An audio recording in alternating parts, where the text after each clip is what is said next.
Good afternoon, Jay. How you doing? Not too bad, man. How are you? Not too bad, not too bad. We're starting a little bit later today, but we got each other on, which is Good. good. You're a hard guy to nail down. Yeah, I'm too busy delivering to customers.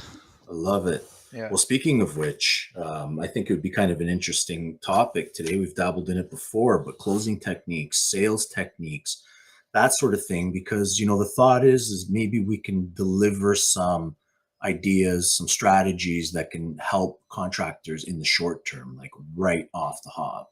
hmm What do you think about that? Absolutely, I love it. So, talking about closing, I heard something very interesting.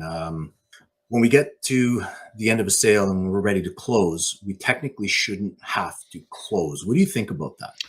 I disagree. Okay, Yeah. and wholeheartedly. So I believe in business, especially in contracting. Most contractors are afraid of damaging the relationship by asking for business, and therefore they don't make good closers. They make good salespeople, and this tends to be owners and um, you know contractors themselves. Is that they've never really leaned into learning what good closing techniques are, and it's very simple. There's salespeople, and anybody can go out and present your offer. Okay, but sales sort of stops at the word no or any So sort of there's a resistance, difference. Got right? it. Okay. A closer starts at no, meaning that they're able to handle everything in the entire experience. And really, again, some people are uncomfortable with being told no and having to work through someone's resistance, having to move a no to a yes. And again, this is the difference between being you know, a 7, 8 figure contractor and really struggling to get six. Like, I see it every day. So it's super important that all owners, anybody that's listening to this, I mean, again, anybody on your teams, that they learn sales because it's one of the most powerful, most useful skills. But the thing about sales, in which I think is a massive misunderstanding, and I see a lot of ignorance around, is that it's learn it one and done, like I'm good now. No, good, the best salespeople in the world, the I'll people that agree. are truly closing at a high level and demanding higher prices. Okay. And this is a big difference. Like if you're giving your work away and you're bragging about your closing ratio, hey, anyone can give stuff away for free. Anybody, right? But come to me when you're selling your product or your service for double the price of the nearest competitor. Come to me and discuss that, and then we'll have a whole different discussion. When it's instantly no, in every situation. How do you overcome that? And I mean, that's the situation at J Carter Roofing are generally in, is that we get no 99% of the time. And that's okay. We turn those no's into 40% of them being yes after, we're done closing the deal. That's done. I want to that's awesome. I want to dig into that. Sure. Like how are you flipping these no's? Because we get them all the time. Certainly. So before this is what we call an objection handle. And I think before we get into like the objection handle process, what we have to understand is the general framework of selling to somebody professionally and at a professional level. So let's really think about this for a second. I think most salespeople are using a 1950s style car salesman, pitch it, and they spend Hmm. 60 to 70% of their time pitching their offer to the customer. What they don't do is they don't learn to actually like disarm the resistance. They actually create sales resistance for them and the client. They create this gap by telling the customer what they need. Why imposing their pitch, by pitching too soon, by not listening to what the customer's actual needs are. So my advice here, and this is probably the best advice that I could possibly give, is learn to you learn to do a sales presentation by asking questions, by digging deep and going through a structured way to get people to actually sell themselves. And how do you get someone to sell themselves? It's very, very simple. Nobody wants to be sold to. The second you become a car salesman, you create sales resistance and your Resistance, right? prospect shuts Yeah. down. Okay. When you make the discussion about them by asking skilled questions, right? Bringing them through the experience and finding out the whys and the problems, this, talking about what solutions they understand and making it about them. Well, at the end of the day, people trust themselves. They don't necessarily trust you, right? They don't necessarily, you haven't built that. But I'll tell you one thing for sure. When you ask really skilled questions and they're done at the right time in the right place, and you bring somebody through analyzing their problem, understanding the consequences, understanding how the solution is solved, and then and only then do you actually see if a solution you have actually fits, and then move them to actually closing and being able to handle any objections that they may have. I mean, that's going to get you a far better result, and especially with a higher level clientele. So I mean, again, we're not going in there and pushing our sale. And a lot of salesmen are very pushy, and this can be aggressive, this can be, it doesn't feel good. You know what I mean? For and sure. and again, we've all been in high pressure sales situations, and I think more and more, society and what we're seeing is moving away from that type of sale. People don't want salespeople in their house. They're generally not trusted. Not always, but for the most part. Like, again, I don't look forward to a sales call. So don't make Yeah. it a sales call. You need to put yourself as being the trusted consultant. And that starts before you even get to the house or even get to the property or the project. You can establish that through thoughtful messaging, right? And really making sure that when you meet with a client, that they see you as an expert. They see you as a trustable consultant. All right. And again, you're not going to do that ever, ever, ever, at least not in my experience, by making it about you or your company. No one cares about you. No one cares about your company. No one cares about anything. What do they care about? What's the one thing they care about? Well, I would say value. They care about themselves and their problem, Of course. right? Okay. Of course. So value. I love that term value. What is value? Value to me, at least, all right, in my humble opinion, value is the security that you give them, the peace of mind that you're able to offer. Again, you could be, you could get somebody to, go with your company or go with your services based on how they feel about you. Because at the end of the day, Yes. people buy with emotions and they justify with logic. All Yes. right. And when I say value, Jay, Yeah. there's a lot of things that a customer can value. Hmm. Doesn't necessarily have to be directly correlated to your product. That's right. It could be relationship. It could be understanding. It could be the Hmm. fact that you're listening. There could be a lot of things in the process that people value. I wanted to kind of go back to the disarming thing. I didn't want to glaze over that Hmm. too much because I think it's fair to assume, obviously, that once a customer is engaged with you in a sales process, they're immediately armed. I mean, that's Always. Yep. that's it. But the disarming process, as you were mentioning, it obviously has a lot more to do with listening Hmm. and asking curious questions to lead that customer to making the decision to purchase That's right. without forcing them, without pitching them. Um, and I think that's where I was leading at the very beginning when I mentioned about closing. You shouldn't need to close in the sense that if the customers arrived at that conclusion on their own Hmm. accord, that the closing process shouldn't be a lot of objections that you're dealing with. There shouldn't be Correct. that many because those should have been disarmed throughout the process, Correct. right? So And when and maybe the way I see disarming in a conversation is we're always lowering the sales resistance. We don't want to make the call become about you against them. And I think that happens so frequently, but just naturally, even if you have good intent going into a call. But I always look at it as, I don't have to sell. I don't have to pitch. I don't have to, I'm there. I'm always just disarming. I'm making them feel comfortable in the situation we're in, having a conversation.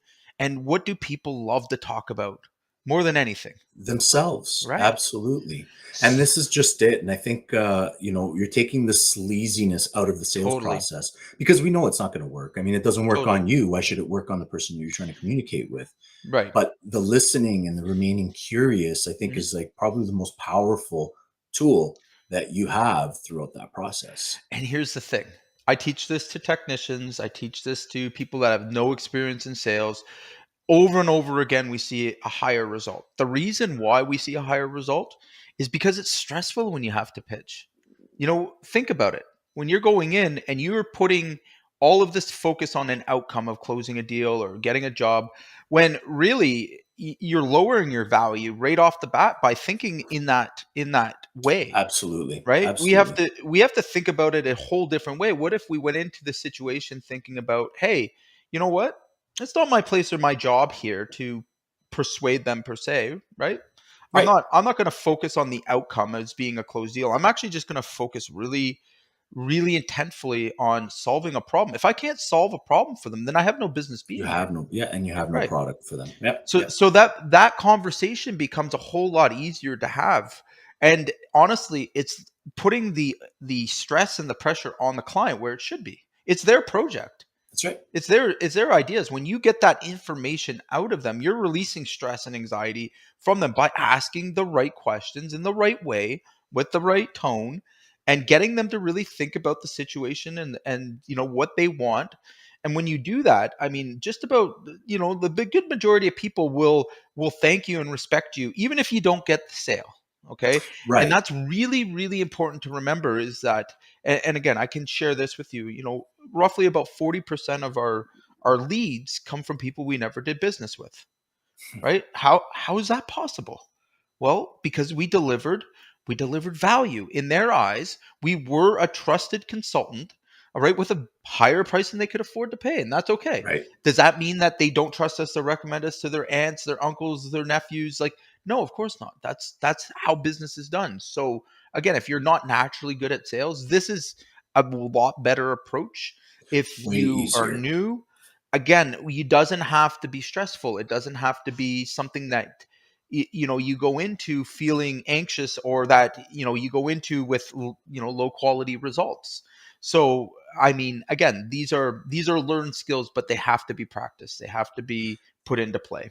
I agree. I'd even go further, like just to comment on something that you said earlier, that people, they're never going to remember what you say Hmm. and what you do, but they will always remember how they felt That's right. in your presence, right? Right. And I think that it takes a lot of the pressure off of the sales person, because let's face it, we're contractors, right? Hmm. Like it's a skill that we're constantly acquiring, but that's Right. not where our highest skill, and it gets us back into our comfort zone where we're creating more of a dialogue and we're doing a lot more of the listening. And Hmm. it's important to note that when you're doing listening and you're asking curious questions, the information that falls out becomes way more valuable. They're Totally. literally telling you what Hmm. they want if you just shut up. Hmm. And again, that's the beauty of having a properly structured sales process when you're in front for closing.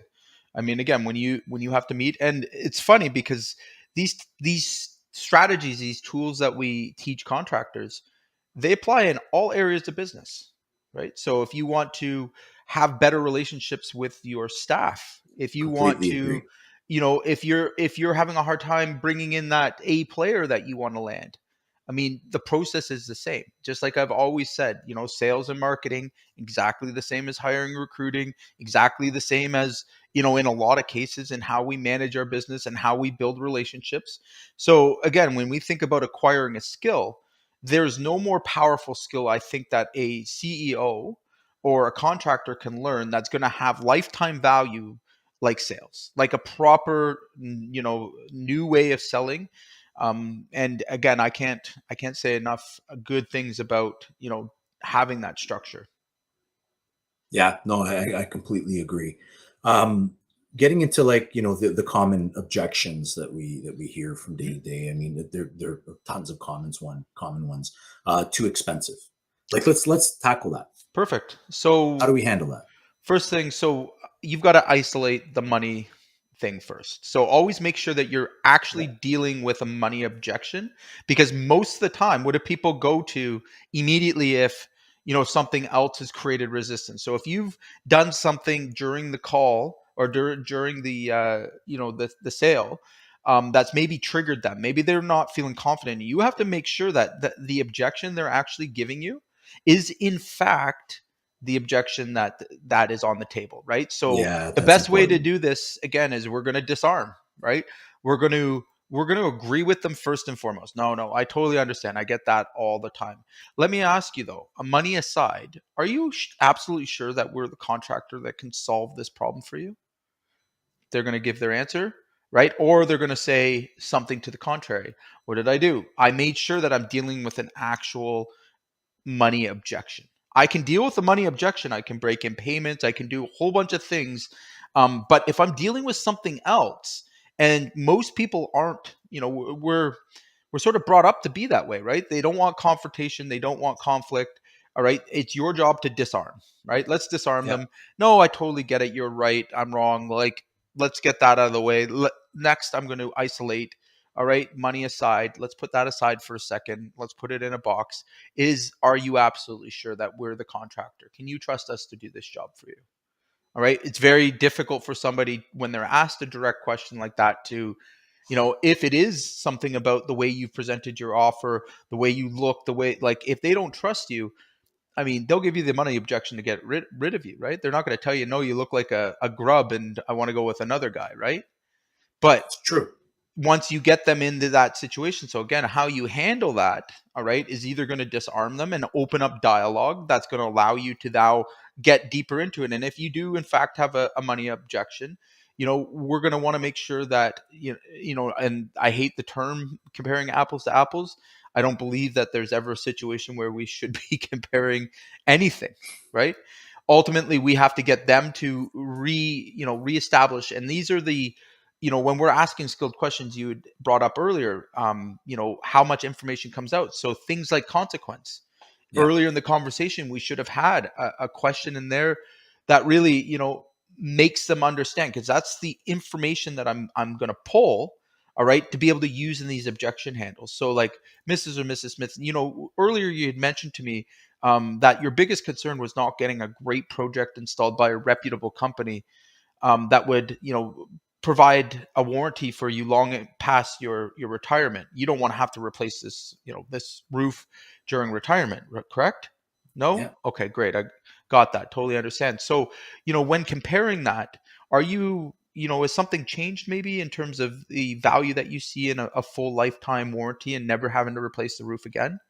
Is that really, is that a concern for you? Yep. Yep. Right? Even asking, did I understand that correctly? Yep, absolutely. Right. And it's a very, very non-aggressive way of handling. Absolutely. We're using things that they have told us to That's make right. sure that we have clarity. And I mean, ultimately at the end of the day, sales isn't complicated. All right. If you can provide someone with clarity and certainty, they have confidence. When they have confidence, they can take action. That's leadership, right? When you can give somebody those things and they're going to feel relieved by working with you. And remember, like, sales doesn't just stop at the signed contract. That whole relationship gets carried through the project. So guys out there that aren't selling correctly, that are maybe using high pressure tactics, using old, sales strategies that just don't work anymore, they already create a mistrust with the customer. And then they wonder why the customer is, slow to pay, why they give you a hard time throughout the job, why they never really establish trust in you. I Yeah. mean, again, if you're running into those situations, then you really need to look at, well, where did this start? Where was this triggered? Right. And I think all too often, the other big thing that I'm seeing a lot of is not having things structured in a way that everybody in the company should know how that sales call has gone. Yep. Right. Yep. Like, we don't, again, there's got to be rules and structure to the call, because if you're just sending people out there that can say whatever they want to say, you're opening yourself up for a lot of headaches. And I see Yeah. it And all that's the the time. problem. Yeah. Right. And it has a lot of it has to do with over promising and Totally. not communicating those promises and under delivering. And Right. people will feel, taken advantage of. That's right. Right. Like Well, lied and to. That's a hell of a way to start a relationship, especially when you destroys a have, company's reputation, almost immediately. Right. oh, you got to So work with these people for another 2 months, three totally, months, 6 months. Who the hell knows? Right. Like, totally. you got to start off on the right foot. That's right. So, I mean, the best way as well to grow a sales team is actually to lean in and learn sales yourself, right? Yeah. I'm a strong believer of that. If a CEO or anybody that's, looking to manage a sales team now or into the future, if you're looking to manage a service tech, if you're looking to manage, like, what is the structure and like, again, you don't need to be out closing deals every day, but you definitely need to understand how and what is being said and how it's being communicated, and being able to coach your staff on exactly what it is and the experience you should be providing to your customer. And most importantly, like the questions, right? If we just Absolutely. learned really skilled questions, again, it can get to the point where you could send your 12-year-old daughter in there and probably have the same conversation, and I do exaggerate slightly, but it really does come down to that. When you really have a good offer, you have, a good, a good reputation for yourself, and you've done the things required, then you should have a consistency in your sales. And if you Yeah. don't, then it's time to, first of all, learn those skills. It doesn't, it will never hurt you, and then be able to actually, hold your team accountable with those skills. Yeah. By the way, I have a 12-year-old daughter, and she Mhm. would spin circles around us. I guarantee you, Absolutely. when it comes to that. One thing that we never really touched on that I know we've talked about in the past, and I think it's important to pull up, is understanding the personality archetype of the people that you're Mhm. dealing with, and how valuable that is throughout the sales process. Yeah, You have a method to that, right? yeah. I mean, again, I understand, and we definitely try to teach and validate, personality identification. So again, if you're using a disc, disc profile, for example, we'll keep it really simple here, right? And you're dealing with a, let's say, a high D, right? Or again, this is going to be somebody who's very dominant, all right? Hmm. And you're going to keep your conversations short and to the point, right? We're not going to go into long dialogues. We're not going to go into, you know, um, wordy conversations. Really, Nope. we want to keep it to the point. We want to keep it straight. But again, it comes back to listening. If you're asking questions, it's pretty hard to get into those long dialogues Yeah, you're unless you're 100% being right. explained, right? And for high Ds, perfect. That's the way they want to be served. And again, when you bring out information for them, as long as it's intelligent, I mean, don't be asking stupid questions, don't be asking unrelated questions. And body language and tonality is going to say everything about your confidence, Yeah. right? So now let's take it to another profile. Like, let's say that we're dealing with somebody highly compliant, all right? Timid, scared of spending money. Hmm. Again, how do we disarm? How do we disarm in that situation? We've got to get them talking about what they need, what they want, what they're afraid of, all right, their current situation, their future situation, and build a gap with them. So by the end of that conversation, they've basically, you know, shared with you everything that they are concerned, all their anxiety, all their fears. And all we're going to do now is transition them into how your solution can solve those problems. And again, you keep it to the point, very compliant in terms of, A equals C, A equals Yeah. B, right? And it's a pretty straightforward call. Now, again, if you've been in sales for a long period of time, you know, when it comes to personality types, some people always have that one personality. I struggle a bit with S, but in terms of developing your sales skills, that's where you need to practice, right? You need to do role plays. You need to, be practicing those skills, because I mean, even give it a couple of weeks off, and all of a sudden you're not coming to those questions as quickly as you normally would, and you start to slip backwards, right? And I see that a lot. Even seasoned salespeople that are selling every day, they can Yeah. get into a rut. They can they can start to slip, or really lose that energy that comes in the call or in the meeting. And I see that more often than not. And I would even recommend, again, we role play. We can actually plan for these kind of situations. Yeah, and when you mention about slipping, I think that a lot of it kind of falls back to the listening and being curious. You can always regain yourself. Hmm. We all have bad days. Oh, We've all totally. had sales calls where we're like, "What the hell? Why would I say that?" Right. But that just went wrong. Like the energy was just so wrong, Right. and a lot of it has to do with the fact that you feel as if that you need to talk. You need to guide the conversation. You need to have control over That's the right. conversation. But you're actually raising sales resistance when you're doing it. Bingo, exactly. Right. And if it won't work on you, so why would it work on them? Right. So again, it's a very simple principle here that we're trying to communicate: is make it about the prospect. Make it about them and their Absolutely. problem. Don't ever make it about you. Don't want the attention to be on you. And to me, that's leadership. when you can lead somebody through, a series of questions that relate directly to the problem they're trying to resolve, that get them to open up to you, and your solution fits their problem, okay, now you've become a consultant. You've taken a doctor's approach, right? And that's where we want to be seen. Even if we don't get the sale, even if we've built a trusting relationship there. And it's pretty hard, again, not to find success with this method, because again, you're taking the least amount of chances of losing a sale because you've created resistance. And again, if you're getting a lot of, I need to think about it, I'll get back to you, like all of those kind of things are all trust related, right? So somewhere along the line, you're doing too much pitching, you're giving too much of your opinion, okay? Right. Because nobody trusts your opinion. It's the facts, right? Like they're not going to trust you off the bat, but they'll trust their own, right? So make sure that you're on that side of them, sharing that, and make it their decision, make it their choice, and you're going to have a better sale. You're going to have a better job with them. You're going to have more referrals and a longer relationship. In October, we are having the 100K in 30-day challenge, where if you'd like to join us, we're inviting all contractors, everybody involved in our audience, and everybody that's been a part of Contractor AI.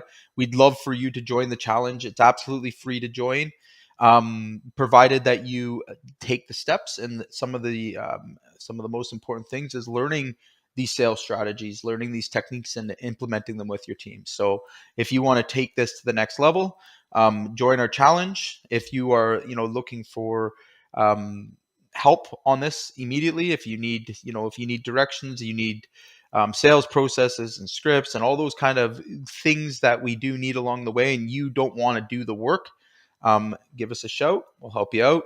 That's what we do here at Contractor AI.